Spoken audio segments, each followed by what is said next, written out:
¿Comenzamos entonces, pastor? Comenzamos. ¿Vamos a orar? ¿Quieres orar? Sí. Querido Señor, gracias porque podemos otra vez estar en este espacio de diálogo en el cual, Señor, te pedimos que tú te manifiestes y a través del diálogo sincero y humilde, Señor, buscando tu voluntad, podamos encontrar a través de tu palabra respuestas que nos ayuden a vivir más sabiamente la vida contigo y más cerca de ti, Señor. Esto te lo pedimos y te lo agradecemos en el nombre de Jesús. Amén. Yo tengo por acá una pregunta. Déjame comenzar acá. Déjame ver si la veo, se me perdieron. Vamos a necesitar quizás alguien después que ayude con los micrófonos cuando alguien quiera... Ok, tengo las primeras 3 preguntas. Estas son de Daniel Estrada. Ajá. Dice, ¿todos tenemos una misma misión? Pregunta él. 2, ¿a dónde uno debe ir antes de predicar en Jerusalén? Y la tercera es, ¿abrir camino para la primera venida de Jesús estaba a cargo de una persona, o sea, Juan el Bautista, o era un movimiento? Bueno, son varias preguntas interesantes. Primero, la primera pregunta es si todos... Tenemos una misión, la misma misión. La misma misión, sí. En cierto sentido sí y en cierto sentido no. Todos tenemos la misma misión. Por ejemplo, en el movimiento adventista todos tenemos la misma misión general, el mismo propósito. ¿Y cuál es ese propósito? Es preparar camino para la venida de Cristo. El que está en el movimiento adventista o que pretende ser parte del movimiento adventista y no está viviendo para preparar camino para la venida de Cristo, no es adventista. Es otra cosa, pero no es adventista. Esa es la misión general que todos tenemos. Dentro de esa misión general que todos tenemos, Dios a cada uno le asigna una misión específica que se da de acuerdo al contexto que está viviendo, de acuerdo a los talentos que tiene, de acuerdo a las oportunidades que Dios le da, y esa misión es diferente en cada uno. Y por eso, en manera general, todos tenemos la misma misión. En manera específica, a pesar de que todos tenemos la misma misión general, todos tenemos misión diferente de manera específica. Ahora él preguntaba, antes de ir a Jerusalén, ¿a dónde tendremos que ir? Es que Jerusalén, claro, Jerusalén, digamos, si podríamos decir, es la metáfora de que la misión comienza donde estamos. O sea, la misión de una persona, la misión de una iglesia está determinada por su contexto. Entonces yo, por ejemplo, Joel Barrios, ¿dónde tiene que comenzar la misión? Mi misión tiene que comenzar con mi esposa y con mis hijos. Después de ahí, al otro contexto, Samaria, vendría a ser Judea, Judea quizás sería la iglesia local. Después Samaria sería quizás las denominaciones no cristianas, las personas no cristianas que son amigas mías y que están cerca mío. Y después Samaria, hasta lo último de la tierra, ya son todas las personas que de alguna manera yo voy a ser intencional en buscar esas personas para hacer misión. Pero comienza en mi contexto más cercano, la misión comienza en mi contexto más cercano. Y por así decirlo, no podríamos ir nunca ni a Samaria, ni a Judea, ni a ninguna parte del mundo, si primero no tenemos un Pentecostés. Y si generalmente esto es un gran error que cometemos, hay mucha gente que va a Samaria antes de pasar por Jerusalén. Por ejemplo, hay casos, que lo he visto en las iglesias de personas que se llevan malísimamente mal con su esposa o con su esposo, pero se la pasan haciendo actividad misionera. Y están peleados con su familia, con sus hijos y eso, pero se la pasan dando estudios bíblicos. Entonces, con eso evitan solucionar las cosas de la casa. No, la misión comienza primero en la casa y después esa es la misión poderosa. La otra misión que comienza en los confines del mundo para que nadie se entere de lo que está pasando en mi casa, esa misión es proselitismo, pero no es la misión por testimonio que dice Mateo 24:14. Ahora, ¿solo Juan el Bautista era el encargado de preparar el camino para la primera venida de Jesús? No, a mi criterio, o sea, cuando Dios escogió un pueblo, pero a la falta de un pueblo dispuesto, Dios elige una persona que fue Juan el Bautista. O sea, la idea era que el pueblo de Israel sea el que preparara camino, pero como el pueblo de Israel no estuvo dispuesto, Dios tuvo que levantar una persona. Y entonces esa persona fue Juan el Bautista. Entonces Dios siempre va a cumplir lo que Él se propuso, lo que depende de Él, siempre va a hacerse. Por ejemplo, claro, acá hay una cuestión. Acá Dios había profetizado algo para el pueblo de Israel no quiso, entonces Dios levantó a un profeta. Hay una cita de Elena de White que es interesante, que dice, por ejemplo, que los escribas y los doctores de la ley eran los que tenían que anunciar al pueblo de que Cristo había nacido en Belén. Sin embargo, ¿quién le anunció al pueblo que Cristo había nacido en Belén? No, sí, los pastores y quiénes más. Y los magos que vinieron que vinieron de Oriente. Entonces ahí Elena de White dice que Dios, cuando no hay un pueblo dispuesto, levanta a otros pueblos que no estaban dispuestos y Él aplica las promesas que les dio al pueblo dispuesto, las aplica a aquellos que no fueron escogidos originalmente.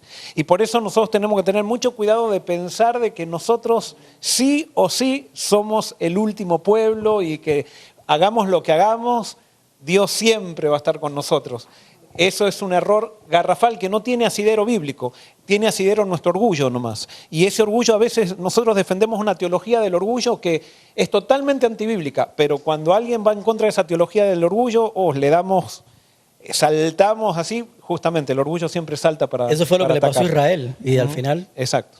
tuvo que comerse ese orgullo porque los gentiles terminaron la obra. Exacto. Ahora, tenemos a Kela.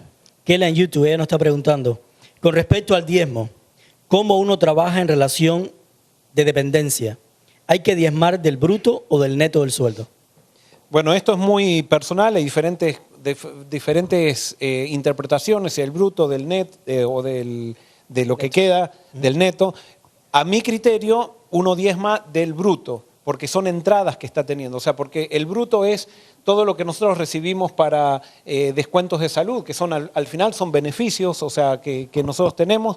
Entonces, a mi criterio tendríamos que diezmar del bruto. O sea, lo que se diezman son ganancias. Entonces, alguien puede decir, no, pero eso no es ganancia. No, sí es ganancia. O sea, por ejemplo, a mí yo cobro, supónganse que alguien cobra $2.000 por mes, pero cobra 1.800 porque le descuentan el seguro de salud en el trabajo. Bueno, ese seguro de salud que le descuentan es una ganancia, porque con eso él tiene un beneficio que de otra manera no lo tendría. Ahora, por ejemplo, si yo tengo una casa que ya la compré con un dinero que diezmé, yo no voy a estar diezmando, otra vez la venta de la casa. Yo diezmo, por ejemplo, si yo vendo la casa, diezmo la diferencia, la ganancia de lo que yo gané, ya de lo que había comprado y la vuelvo a revender. Gané $20.000 en la venta de la casa, diezmo los $20.000. No diezmo todo el valor de la casa. En ese caso, porque se diezma las entradas, la ganancia. Ok. Tenemos también a Graciela. Graciela dice, bendiciones, mi pregunta es, si mi diezmo no lo doy en la iglesia, ¿es de maldición para el lugar donde se da?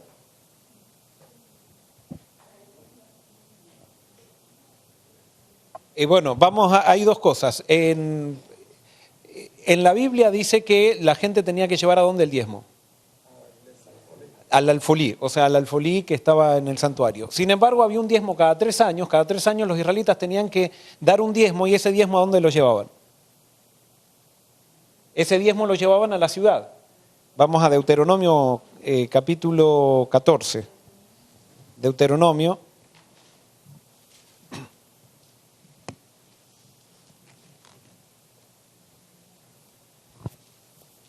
Capítulo 14. Versículos 28 al 29. ¿Quieres leerlo, Alex? Cada 3 años separarás todo el diezmo de tus productos de aquel año y lo depositarás en tu ciudad. Y seguí hasta el... Y vendrá el levita, que no tiene parte ni herencia contigo, el extranjero, el huérfano y la viuda, que haya en tu población, y comerán y se saciarán. Y así el Señor tu Dios te bendecirá en todo lo que emprendas. Muy bien, entonces cada 3 años los israelitas no tenían que llevar el diezmo al santuario, sino que lo tenían, hay otras versiones que dicen que lo depositaban en la puerta de la ciudad. Y entonces, ahora yo no sé si era cada 3 años, todos cada 3 años tenían que hacerlo, o cada uno desde que comenzaba a diezmar, en el tercer año depositaban la ciudad. Eso, y venía el huérfano, venía la viuda, venía el pobre.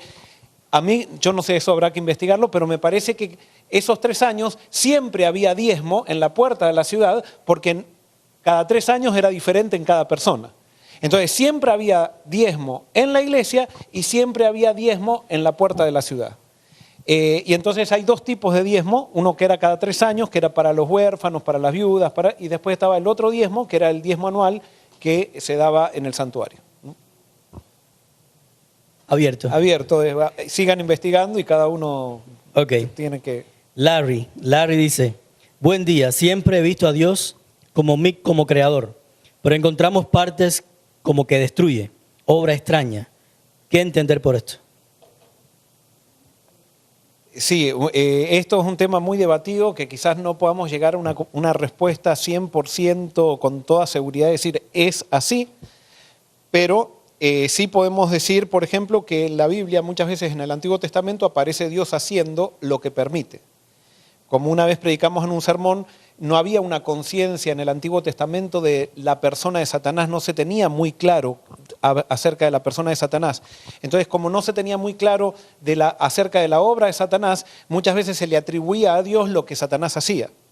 Eso lo podemos ver claramente en el libro de Job. Por ejemplo, en el libro de Job aparece muchas veces, vemos que Satanás está incitando a Job y está causándole mal, pero después Dios cuando habla con Satanás le dice, y tú me incitaste para que le haga mal. Y por supuesto, el lenguaje de la Biblia es imperfecto, entonces el lenguaje de la Biblia no puede describir perfectamente las realidades divinas. Y por eso nosotros tenemos que leer toda la Biblia para encontrar el mensaje bíblico. Entonces hay otros versículos, por ejemplo, en Crónicas y en Reyes, donde en un libro dice que Dios incitó a David a hacer un censo, y en el otro libro dice, en Crónicas dice que Satanás incitó a David a hacer un censo. Entonces la pregunta es, ¿quién fue, Dios o Satanás? Si la misma Biblia dice, en una parte dice que es Dios y en otra parte dice que es Satanás. No, y entonces teniendo en cuenta este principio, que las palabras de la Biblia son imperfectas, que la revelación es progresiva y que entonces no estaba demasiado claro la obra de Satanás, el que escribió Reyes no tenía muy clara la obra de Satanás, entonces lo que hizo Satanás se lo atribuyó a Dios. En cambio, el que escribió Crónicas ya lo tenía un poco más claro y entonces lo que hizo Satanás se lo atribuyó a Satanás. Y así podemos ver una revelación cada vez más grande acerca del conflicto de los siglos que se da en la Biblia, y por eso siempre decimos que nosotros tenemos un privilegio que nadie tiene, si es que estamos estudiando sinceramente la Biblia, porque Dios nos ha dado el privilegio de tener un cúmulo de conocimiento espiritual mucho mayor incluso que aquellos que escribieron la Biblia. Por todo lo que eso no nos hace a nosotros autoridad infalible, pero sí nos da una oportunidad de interpretación de la Biblia que no tenían ni los apóstoles, ni tenían ni los apóstoles, ni los profetas, ni los que escribieron la Biblia. Pero me llama la atención que el libro de Job, nosotros entendemos que fue el primer libro que se escribió en la Biblia. O sea, desde el comienzo Dios se preocupó para que su pueblo tuviera conciencia de la gran batalla que había entre el bien y el mal, por así decirlo. Y cuando vemos el libro de Job, tú estabas mencionando los primeros 2 capítulos del libro de Job, dejan bien claro de que siempre la persona que hace daño y que destruye es Satanás. Si vemos, Satanás fue el que provocó todas las destrucciones en la familia de Job. Sin embargo, ¿cuáles fueron las palabras de Job? Dios dio y Dios quitó. Para él, Dios era el que le había quitado las cosas. Y todos sabemos que quién fue el que le quitó las cosas. Satanás. ¿Se acuerdan cuando venían los criados de Job y venían a avisarle? Se quemó todo tu ganado, se quemó todas tus propiedades. ¿Qué decía? Fuego cayó del cielo y se destruyó todas las cosas. ¿A quién le estaban echando la culpa que había destruido todo? A Dios. Sin embargo, si vemos al final del libro de Job, cuando Job tiene esa visión con Dios, tiene ese encuentro personal con Dios, él dice, Señor, mis labios se cierran en este momento, porque yo de oídas te conocía, ahora mis ojos te pueden ver. La mentalidad de Job cambió completamente y él supo de que todos sus males no provenían de Dios, sino que provenían de otra persona. Y justamente el libro de Job se escribe para que esas tergiversaciones acerca de Dios se vayan corrigiendo, pero vemos en el libro de Job una progresión incluso de esa realidad de Dios que la escribe Moisés. Y por supuesto Moisés también entendemos, por ejemplo, una de las cosas, ¿quién fue el más grande profeta que existió, de acuerdo a las palabras de Jesús? ¿Quién fue? El más grande profeta que existió, Juan el Bautista. Sin embargo, les hago una pregunta. Antes de hacerles la pregunta, también les hago otra pregunta. Juan el Bautista, ¿cuál fue la misión de Juan el Bautista? Muy bien, preparar camino para la primera venida de Cristo. Sin embargo, Juan el Bautista, ¿tenía clara cuál era la misión de Cristo? Fíjense que el más grande profeta, el que Dios llama a preparar camino para la venida de Cristo, no tenía clara toda la concepción acerca de Cristo. Entonces, ¿por qué digo esto? Y esto puede sonar un poquito, espero lo tomen con pinzas y lo analicen bien, no mis palabras, sino el concepto que quiero decir. Nosotros a veces nos aferramos de palabras que dice la Biblia, de palabras que dice un profeta, de los libros que tenemos inspirados. Y los profetas, si bien, eran profetas y fueron inspirados, la inspiración no hacía que entendieran todo. O sea, un profeta no quiere decir que todo lo que escribió, cada palabra que escribió es infalible. No, nosotros tenemos que conectar todo ese conocimiento general y de ese conocimiento general ir viendo cuál es la revelación que Dios va dando y que es progresiva y que cada vez va a ser más amplia. Y por eso cada vez los estudiosos de la Biblia, que somos todos, ustedes y nosotros y todos, cada vez se llega más a un entendimiento de que Dios no hace daño, no destruye. O sea, los que nos destruimos somos nosotros cuando vamos en contra del plan de Dios. Pero eso es un tema para escribir libros. Voy a hacer un paréntesis un momentico. De paso voy a hacer un advertising, propaganda. Próximamente vamos a sacar un programa nuevo que es acerca de interpretación bíblica. Cómo interpretar la Biblia, principios para interpretar la Biblia. Así que es algo que está ahí, los que están online, espérenlo, próximamente va a salir al aire, así que eso es algo que nos va a ayudar a todos. En cuanto a lo último que voy a decir de esto, yo siempre me pregunté por qué Dios me llamó a ser pastor o me llamó al ministerio cuando ya yo sentía el llamado de ser diseñador gráfico. Cuando yo estudié diseño gráfico, yo sentí que Dios me había dado ese don de crear, por así decirlo, digitalmente, gráficamente. Y yo estudié y Dios me bendijo cuando fui diseñador gráfico. Sin embargo, de un momento a otro, Dios me llamó al ministerio. Y yo decía, ¿por qué me permitiste tener esta experiencia primero y ahora me das una función completamente diferente? De pastor a diseñador gráfico no tiene nada que ver en esto. Sin embargo, esto me ayudó a entender a mí muchas cosas en cuanto a lo que es un creador y lo que es un destructor. La palabra creador y destructor no son sinónimos. Se oponen la una a la otra. La persona que crea no destruye. Y la persona que destruye no se dedica a crear nada. Yo me di cuenta de algo. Yo soy creador y quizás en el público haya gente que también que sean creadoras o en la audiencia online. Cuando un artista o una persona creadora hace algo y no le sale como esperaba, nunca lo destruye. Siempre le da otro provecho. Pero un creador nunca destruye la creación que sale de sus manos. Nunca. Si quieren, pónganse a preguntarle a todos los artistas que ustedes puedan conocer, tanto diseñadores gráficos como escultores, como pintores. Nadie que crea artísticamente destruye lo que hace. Siempre le da otro provecho y vuelve a sacar creación de todas las cosas. Y ese es nuestro Dios. Seguimos entonces para la próxima pregunta. Y entonces tenemos acá Lobsan. Dice, ¿existe infiltración jesuita en la iglesia como adventista? ¿En la iglesia adventista? ¿Qué significa eso y cómo reconocerlo? A veces nosotros estamos muy preocupados por los jesuitas infiltrados en la iglesia. Sí, hay infiltración en todos lados. La Biblia dice que hay lobos vestidos de oveja en la iglesia y no se necesita ser jesuita para ser un infiltrado. Y eso es lo que tenemos que entender. En la Biblia dice que hay trigo y cizaña. Las cizañas son infiltrados dentro de la iglesia, pero no necesariamente se formaron en un jesuita. Pueden ser adventistas del séptimo día, nietos de Elena de White y son infiltrados. O sea, ¿qué es un infiltrado? Alguien que no responde a Cristo, no se ha entregado a Cristo y está en la iglesia. Tenemos citas que dicen que eso es una carga para Dios no haber permitido que esas personas estén dentro de la iglesia porque generan un mal testimonio. Entonces no nos preocupemos tanto por los jesuitas, preocupémonos por nosotros. Nosotros podemos ser infiltrados. Y después, lo que sí la Biblia nos da a entender y que después también es que hay demonios infiltrados en la iglesia, o sea que son mucho más peligrosos con jesuitas. Así que dejemos a los jesuitas tranquilos, que hagan lo que quieran, y nosotros preocupémonos de no estar respondiendo a los dictámenes de Satanás.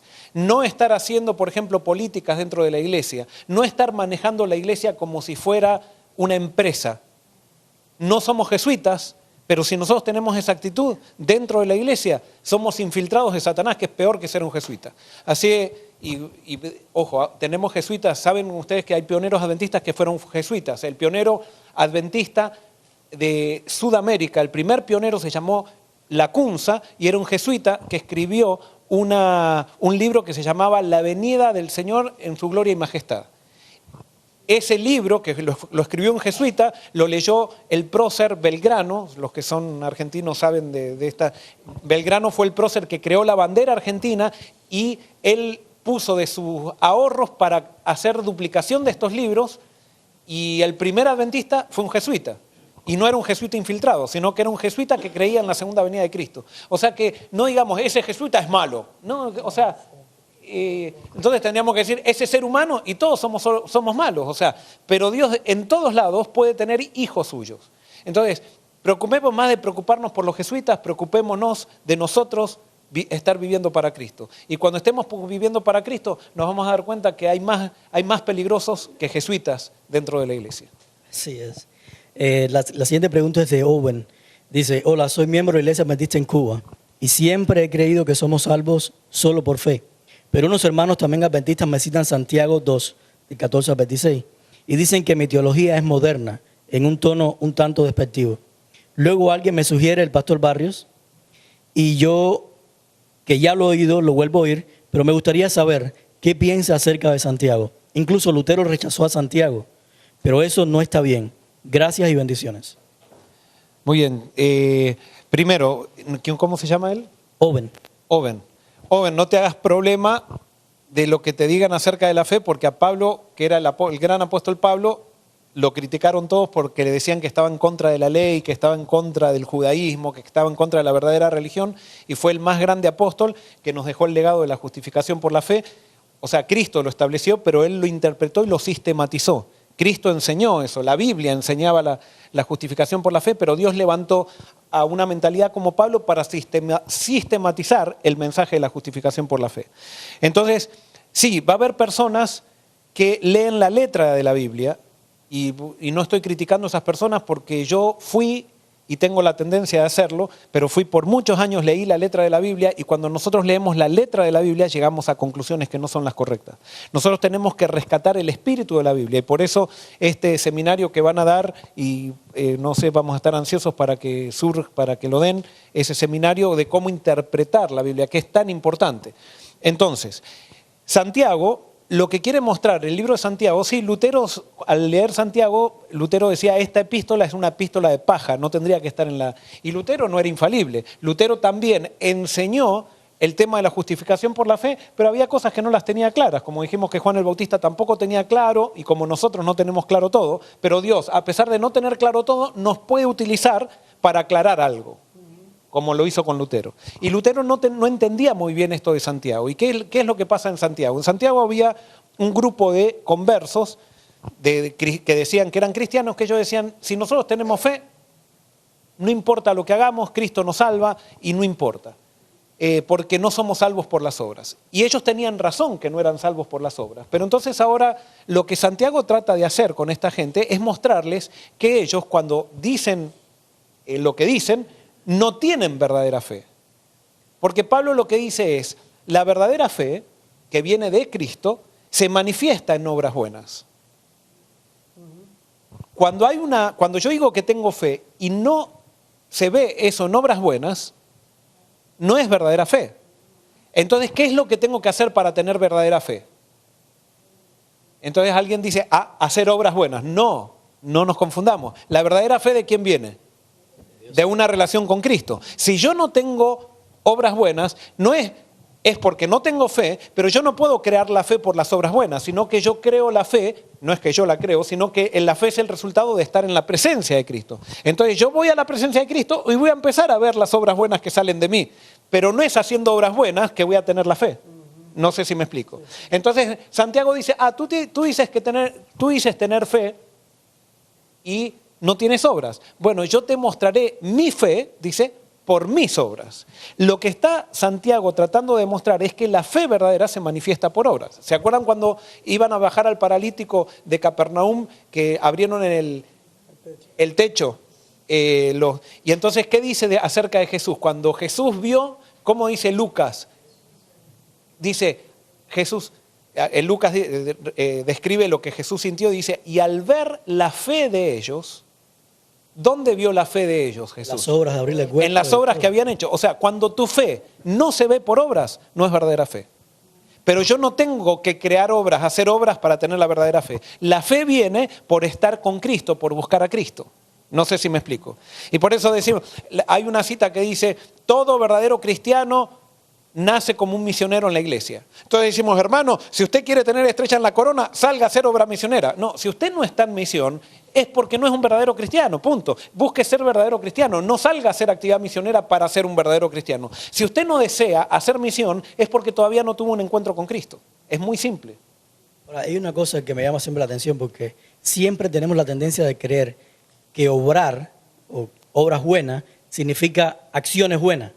Por ejemplo, si yo le doy comida a un homeless, si yo voy a ver a un preso o voy a ver a un enfermo en el hospital y orar por él, esas son acciones buenas, pero no necesariamente son obras buenas o obras que son motivadas a la fe. No es la obra de Dios. Si te das cuenta, lo que hicieron esta gente del paralítico, ellos lo que hicieron fue, cada vez que tú vives de cada palabra que sale de la boca de Dios, eso es una obra buena. Ya eso es una obra. Esa es la fe manifestada en obra. La obra de Dios es someterse a Cristo, es vivir sometido a Cristo. Entonces, una persona que vive sometida a Cristo, es imposible que una persona sometida a Cristo trate mal a otra persona. Es imposible que una persona sometida a Cristo, cuando tiene la oportunidad de ayudar a alguien y de hablarle a alguien de Cristo, no le hable de Cristo. Entonces, no es esforzarse por las obras, sino es estar sometido a Cristo. Por ejemplo, quizás para que me entiendan un poquito mejor y que no me dice un poco claro. ¿Se acuerdan cuando Pedro estuvo preso en la cárcel? ¿Se acuerdan? Fue Pedro, no fue Pablo y Silas, que estaban presos y se abrieron todas las rejas, ¿se acuerdan? Que vino el terremoto, se abrió todas las rejas. ¿Y qué pasó con ellos? Cantaban y no se escaparon. Se quedaron, no se fueron.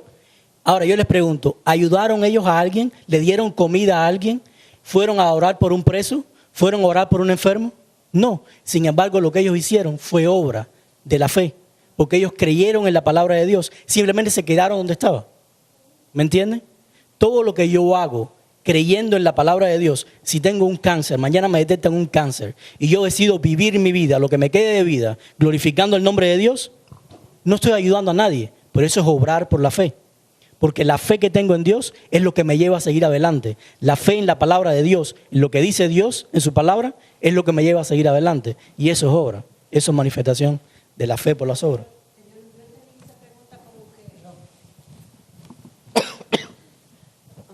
Yo entendí como que en la pregunta esa la persona dijo que se salvaba por fe. No nos salvamos por fe, sino por la gracia, ¿no? Nos salvamos por medio de la fe. ¿Y qué es la gracia? La gracia es Cristo. La gracia es el regalo que Dios nos da a través de Cristo. Pero la fe se aferra a esa gracia. ¿Qué es la fe? Es aferrarme de lo que Cristo hizo y creer que yo no puedo dar nada para mi salvación, sino que todo lo dio ya Cristo. Y esa es un medio. La fe es un resultado de vivir en la presencia de Cristo. Allá hay una mano.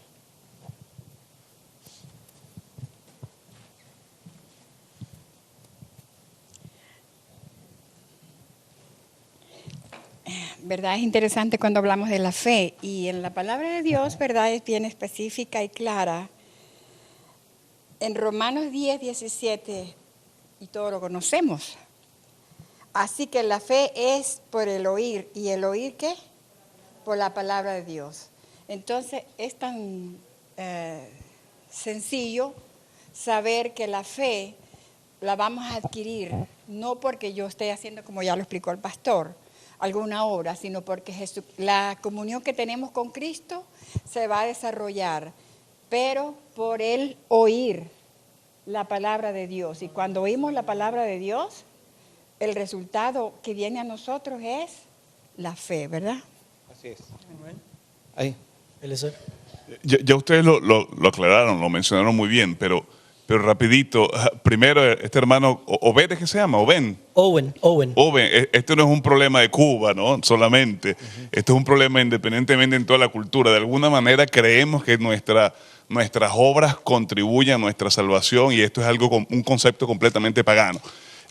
Yo creo que la aparente contradicción, no existe una contradicción en la Escritura, pero entre Santiago y Pablo, sencillamente Pablo y Santiago utilizan las mismas palabras con diferentes significados.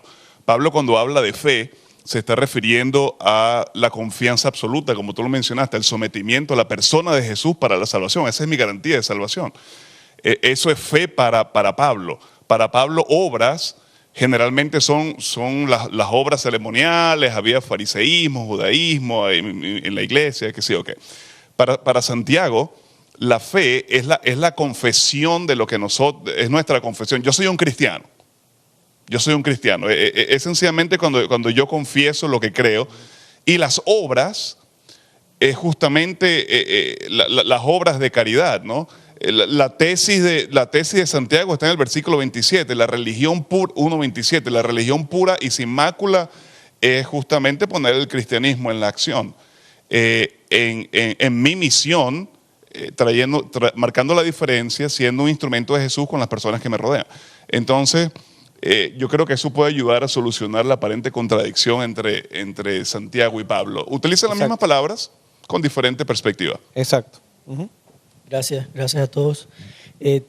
Tenemos la próxima pregunta, es de Guillermo, y dice, ¿puede explicar el tema de la resurrección especial?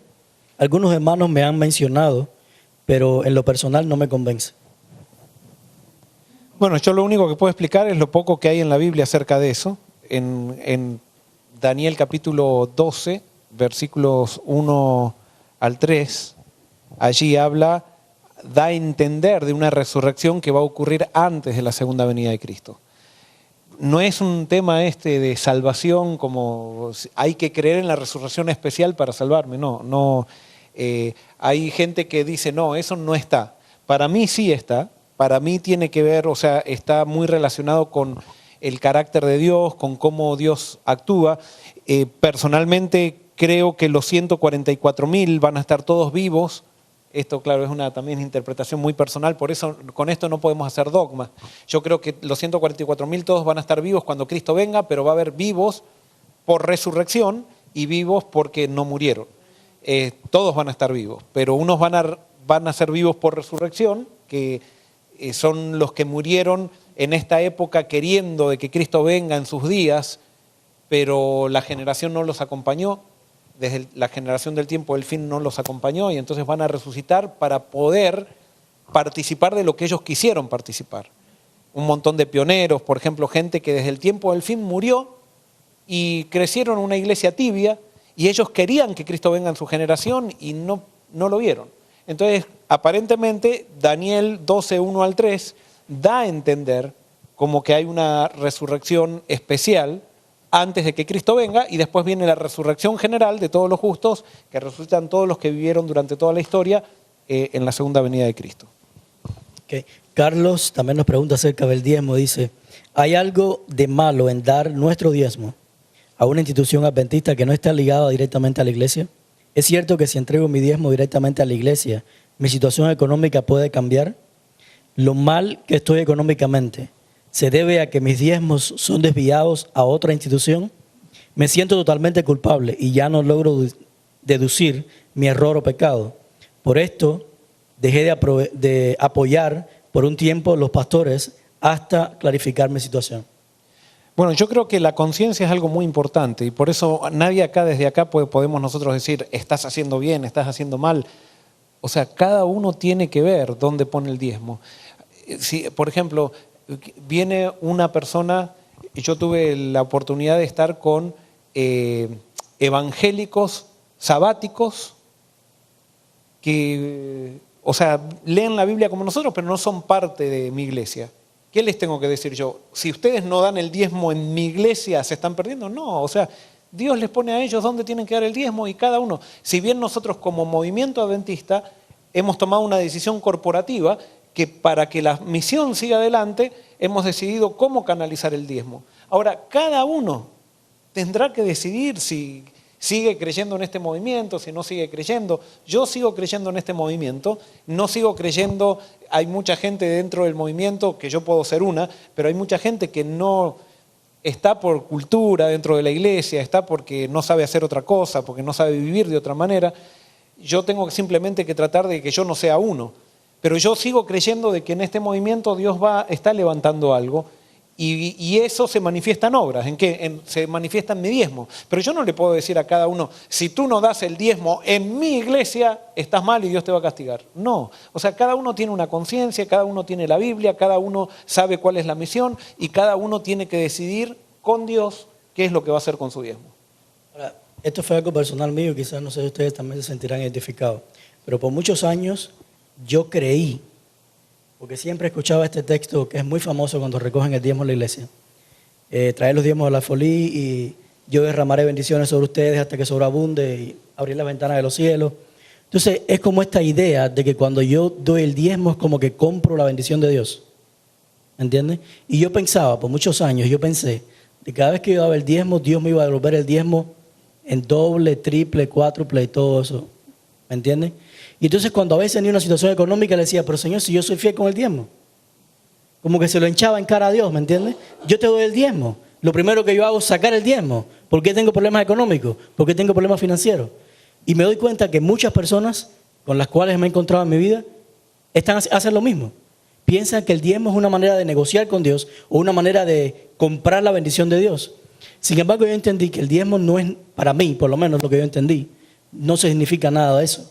Yo doy el diezmo porque Dios me lo pide.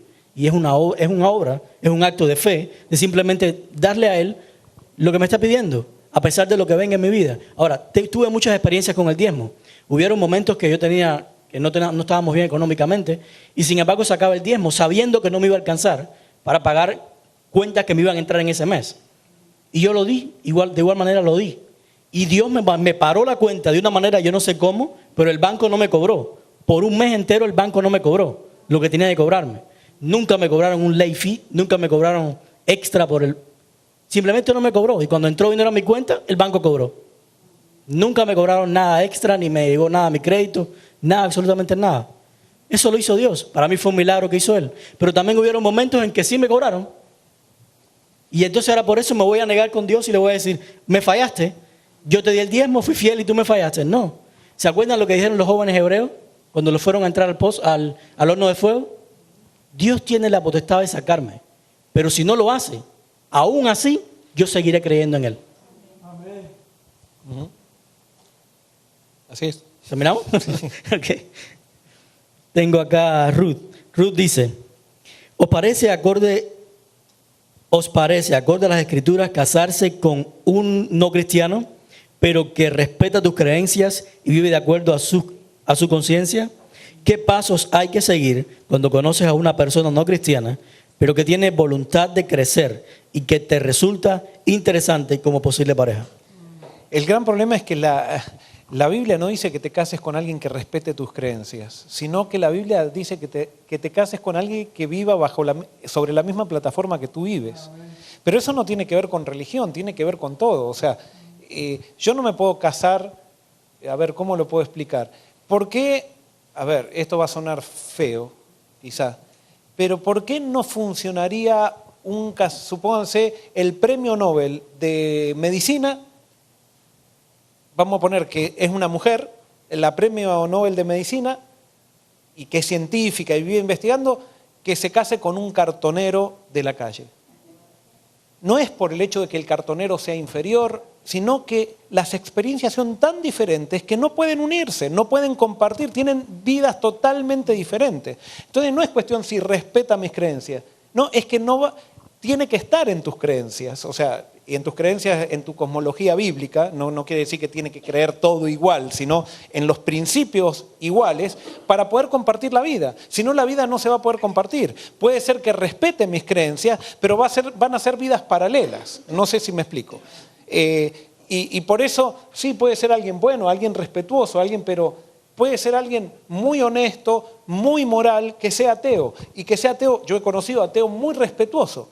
Pero no va a funcionar, no es por el hecho que Dios lo prohíbe, es que no vas a ser feliz totalmente. Los hijos van a sufrir las consecuencias. Después, cuando llegue el fin de semana que tengas que ir a la iglesia, va a ser muy feo ir a la iglesia sola, o solo. Son un montón de cosas que Dios no lo hace por capricho, lo hace para que seamos más felices. Que el ateo, que no está condenado por ser ateo, sino que está condenado por rechazar a Dios y el Espíritu Santo, y quizás todavía no rechazó a Dios, que se case con una atea, y Dios incluso va a trabajar por los dos para que lleguen a conocerlo a Él. Y el que no es ateo, que se case con alguien para no tener esa diferencia de plataforma que no trae verdadera unidad. Y aquí la cuestión, el matrimonio busca unidad, no busca simplemente respeto. Puede haber respeto sin unidad. Es respeto que lleve a una unidad y a una unidad íntima. Ahora tú decías algo, Joel, que yo creo que es bien importante, porque muchas veces hemos llevado este texto, no os unáis en yugo es igual que los gentiles, pensando que tenemos que casarnos, o sea, si eres adventista y yo soy adventista, somos perfect match. Ya, estamos el uno para el otro y nos casamos. Sin embargo, no se trata de eso. Es más que eso. Exacto. Porque una persona puede ser adventista, yo puedo ser adventista y nosotros tener una misión completamente diferente, tener una cosmología de Dios completamente diferente, estar en un nivel de crecimiento completamente diferente. Y aunque seamos los dos miembros de la iglesia adventista, no vamos a ser felices por eso. Cuando está hablando de no te unas con yugo desigual con otra persona, se trata de una persona que esté en la misma plataforma que tú, como decía. En el mismo yugo. Exacto. Sí. Que los dos puedan ir juntos para la misma misión, que los puedan seguir creciendo a la misma vez, que se puedan ayudar el uno al otro, apoyar el uno al otro, pero no con ideas, aunque estén en la misma iglesia, bautizados en la misma iglesia, pero completamente diferente. Dairo, tengo también a Dairo por acá. Dairo dice, alguien me dijo cierta vez que la oración intercesora hacia aquellas personas que tomaron una decisión abierta de rechazar a Dios solo nos beneficia a nosotros y no a la persona a la cual se está pidiendo. Quiero saber en qué forma actúa Dios en ese caso. Si sabemos que tenemos libre albedrío, ¿Dios querría que las manos atadas? ¿Quedaría con las manos atadas? Pregunta él. Bueno, cuando una persona rechazó el Espíritu Santo, sí, no tiene ya sentido orar, no, o sea, orar intercesoramente por esa persona. Para nosotros tiene sentido porque es solidario orar, pero como nosotros no sabemos quién rechazó al Espíritu Santo, no siempre tenemos que orar por todos y la oración nos cambia a nosotros, no lo cambia a Dios. Como hoy decíamos al principio que vos leíste, o sea, cuando nosotros oramos, sí desatamos las manos de Dios. O sea, Dios actúa de manera diferente. Las reglas de juego que Dios estableció es que si oramos, o sea, Él actúa siempre bendiciendo a todos y a todos bendice. Pero cuando oramos y cuando persona, Él puede obrar más. Yo no entiendo bien esas reglas de juego que hay entre el bien y el mal, pero lo que más entiendo es que cuando nosotros no oramos, Satanás tiene derecho de decirle a Dios, Dios, si ellos no te están buscando especialmente, ¿por qué tú vas a actuar especialmente con ellos? Si ellos no quieren. Y Dios como quisiera actuar especialmente, aunque no oremos, Él quisiera actuar especialmente, pero Él tiene que respetar lo que nosotros queremos. Y si nosotros no queremos las bendiciones especiales de Dios, que las adquirimos por medio de la oración, entonces Dios tiene, respetando la justicia, tiene que decir, bueno, ellos no quieren, yo estoy dispuesto a dar todo. Ya les doy la vida, les doy todo, y estoy dispuesto a dar mucho más, pero ese mucho más va a ser porque ellos me lo pidan. Eso genera una dependencia cada vez mayor de Dios y eso nos hace bien a nosotros porque así vamos llegando a la esencia que tenía Adán, que Adán justamente lo que el secreto de su vida era la dependencia de Dios. Ahora, en cuanto a eso de la oración intercesora, yo aprendí algo cuando estudié la parábola, ¿se acuerdan la parábola del hijo pródigo? Cuando el hijo pródigo se fue de la casa, dice Jesús lo describe como que no estaba en sí. Perdió completamente su voluntad. Cuando tú eres esclavo del pecado, tú no tienes voluntad propia, nunca más. Eres esclavo del pecado y un esclavo no tiene voluntad. Un esclavo simplemente hace lo que su Señor dice. Y cuando tú eres esclavo del pecado, tú haces lo que el pecado dicta en tu carne hacer. Tú no tienes voluntad propia, por lo tanto tú no puedes pedir a Dios. Ahora, ¿qué pasaba? Llegó un momento en la vida de este joven que cuando estaba entre los cerdos, la Biblia dice, y él volvió en sí. ¿Por qué volvió en sí? ¿Había perdido la razón? El Espíritu lo tocó. Ahora, ¿por qué el Espíritu nunca dejó de orar en él? Porque tenía un padre en su casa que no paraba de orar por él. Cuando tú no tienes voluntad y otra persona ora por ti, está intercediendo y está poniendo él su voluntad por la tuya. ¿Me entienden? Dios lo puede usar como la voluntad de esa persona, aunque ella no siente el deseo de hacerlo, porque está en el pecado y no lo va a poder hacer. Es imposible que siente ese deseo. Tu voluntad al orar por él cuenta como la de él. Y Dios aprovecha todo momento para interceder por ti, para salvarte a ti, para que tu espíritu pueda trabajar en ti. Y eso es una cosa lo que decías tú, que el enemigo siempre le va a reclamar a Dios. ¿Por qué te acercas a él si él no te está pidiendo que vayas? Él no me está pidiendo, pero hay otras personas que sí me están pidiendo por él. Incluso Jesús, siempre hemos dicho que hoy está en el ministerio ¿de qué? De intercesión. Y si recordamos, Jesús se hizo hombre. Y Jesús como hombre está intercediendo hoy en día por ti y por mí. Para si a mí se me olvida orar por mi hermano que no tiene voluntad, Él lo va a seguir haciendo constantemente para que su espíritu siga obrando en la vida de las otras personas. Tengo también acá Mercedes Moronta. Ella nos escribió hoy y dice, siempre he oído que el ser humano que nace y vive es por la voluntad de Dios.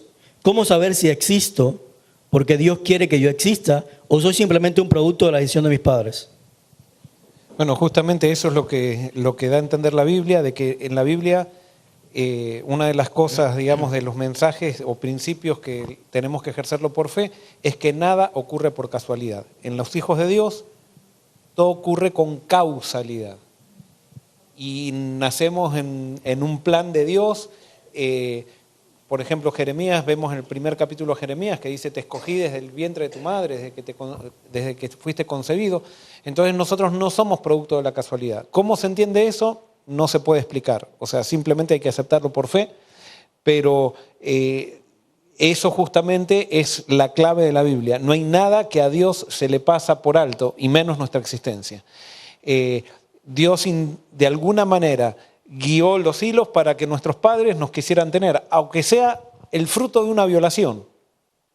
No sé cómo eso, pero Dios permitió eso y yo estaba en el plan de Dios a pesar de ser el fruto de una violación.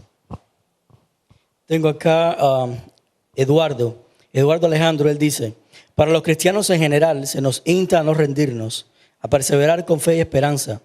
¿Cómo hacerlo desde la perspectiva cristiana? Si hay terceras personas que las circunstancias muy difíciles y complejas se lo permiten ver la obra o voluntad de Dios en sus vidas. Y por ende les cuesta confiar o ver que los obstáculos son temporales de la bendición posterior. Muchas gracias. No entendí mucho la pregunta. No Tampoco. Verás si tú la puedes entender mejor cuando la lees, porque pero no entendí mucho. Voy a hacer una interpretación porque ya estamos tarde, entonces una interpretación general de lo que capté. Hay acá un principio claro. Si yo miro a las circunstancias en mi vida,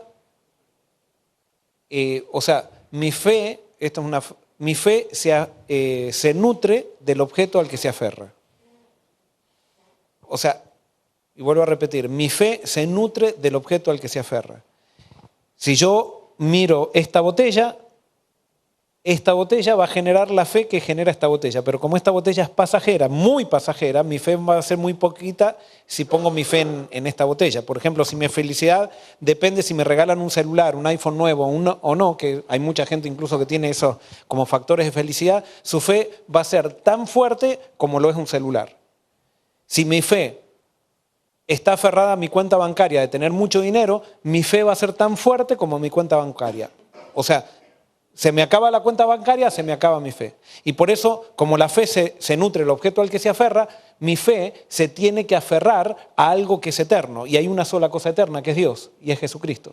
Entonces, si yo estoy pasando por problemas y estoy mirando el problema y no estoy mirando a Cristo, si yo me nutro de los problemas, mi fe, ¿cómo se puede nutrir mi fe de un problema? Si yo estoy mirando los problemas, estoy mirando lo negativo, estoy mirando todo lo que me falta, entonces mi fe es muy chica. Miro a Cristo, miro lo que hace Cristo, miro la obra de Cristo y automáticamente, como decíamos, la fe viene por el oír y el oír por la palabra de Dios, automáticamente crece la fe. Es una ley de causa y efecto, es como apretar un botón. El problema es dónde estamos poniendo la vista. Si esta persona se desanima es porque continuamente deja de mirar a Cristo, como Pedro cuando iba caminando en el mar, mientras miraba a Cristo, caminaba en el mar. Dejó de mirar a Cristo, se asustó por las olas y se hundió. Nosotros tenemos una tendencia a mirar las olas. No, siempre tenemos que mirar por sobre las olas a Cristo, y si miramos a Cristo, nuestra fe va a ser tan fuerte como lo es Cristo. Amén.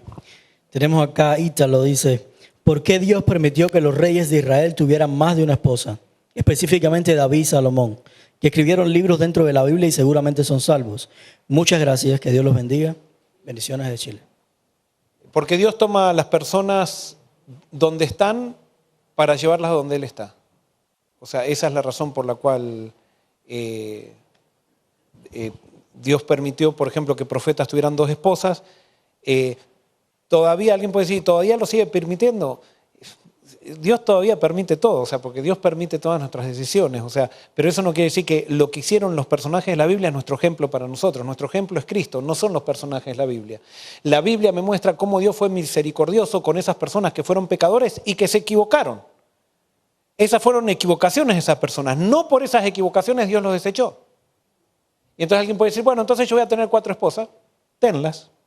Y después dime ¿Cómo te va? Sí, después dime cómo te va. Y les digo, no tenemos tiempo porque ya se fue el tiempo, pero les podría contar un caso donde me encontré en una iglesia con un hombre que tenía 2 esposas, que nadie sabía, no era miembro de mi iglesia, era miembro de otra iglesia, así que pero llega un momento que él me tuvo que confesar que realmente él vivía un infierno, solamente con 2. O sea, solamente con 2. Y vivía, después tuve que hablar con las esposas y las esposas me decían también que era un infierno todo. Entonces, eso no pasa por si lo hago, si no lo hago. Es que nosotros nos perjudicamos y por eso Dios no quiere. Pero si alguien está con 2 esposas y quiere vivir para Dios, Dios lo va a tomar de donde está y lo va a llevar, no es que le va a aprobar eso, pero lo va a tomar ahí y lo va a llevar a donde él quiere que esté. Con esta pregunta cerramos. Yo creo que ya estamos bastante tarde ya. Esta vamos a cerrar. En Cantar de los Cantares dice que el amor es mejor que el vino. ¿Ese vino es fermentado? Depende. Depende, o sea, esto es una metáfora. El amor es mejor que el vino. El que está hablando está diciendo, está valorando al vino.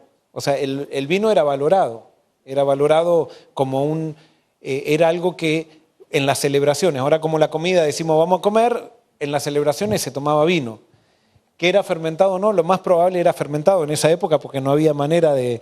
Pero eso no quiere decir que el amor es fermentado. O sea, no quiere decir que el vino sea bueno tampoco, sino que es una metáfora para mostrar que el amor es superior, para traer felicidad, es superior a la alegría que puede producir el vino o que la gente pensaba en esa época que producía el vino. El vino era algo fundamental en todas las viviendas israelitas. Lo que era el pan, el aceite y el vino no faltaba en ninguna casa. Ajá. Así que, igual lo que decías, cuando el vino era nuevo no era fermentado, pero cuando se hacía más viejo, indiscutiblemente se fermentaba. Y posiblemente en esa época no había una legislación en contra del vino, como no había una legislación en contra de tener 2 esposas. Sin embargo, ahora, por ejemplo, ninguno de nosotros tiene 2 esposas y todo el mundo, hasta el mundo ateo, sabe que tener 2 esposas es algo que no trae felicidad, que es algo totalmente anormal que va en contra. Y ahora ya sabemos que el vino, ni una gota es buena, porque lo único que trae el vino es desgracias, o sea, porque nos hace adictos, podemos terminar siendo adictos y trae desgracia. Ok, yo creo que con eso terminamos todo. Disculpen si quedó alguna pregunta todavía por contestar, que creo que quedaron varias, pero el tiempo no nos da más. Gracias por habernos acompañado durante todos estos meses en esta sesión de Conversemos. Gracias por sus comentarios. Gracias por las preguntas que nos hicieron constantemente. Gracias por el apoyo y por dejarse quizás confiar en nosotros para mostrarle la palabra de Dios, lo que decía la palabra de Dios. Sí, para generar un diálogo. Para generar un diálogo. Así volvemos a decir, todo lo que decimos acá tiene que quedar en duda hasta que lo corroboramos con la palabra de Dios y ver que el Espíritu Santo sea el que nos confirme si es así o no es así. Que así sea. Entonces terminamos esta temporada, primera temporada de Conversemos, y nos veremos en una próxima temporada, quizás para septiembre, un poco más, ya veremos con la ayuda de Dios. Así que bueno, ¿quieres orar para terminar, Juan? Muy bien, vamos a orar. Nos ponemos de pie. Querido Señor, gracias por este diálogo, gracias por tu palabra, gracias porque no nos has dejado oscuras. Gracias, Señor, por el Espíritu Santo. Y gracias por esta gente, Señor, que ha venido aquí siempre, por la gente que se conecta por el internet. Y te pedimos, Señor, que nos hagas cada día más sabios en la vida. Que seamos sabios en el conocimiento de tu persona, no en el conocimiento de la teología, sino en el conocimiento de tu persona. Que podamos, Señor, cada día entender más tu plan para nosotros y que pronto, muy pronto, podamos estar contigo. Bendícenos a todos, Señor, tanto los que están por el internet como los que estamos aquí y a tu iglesia en el mundo entero. Y esto te lo pedimos sin merecerlo en el nombre de Jesús. Amén. Amén.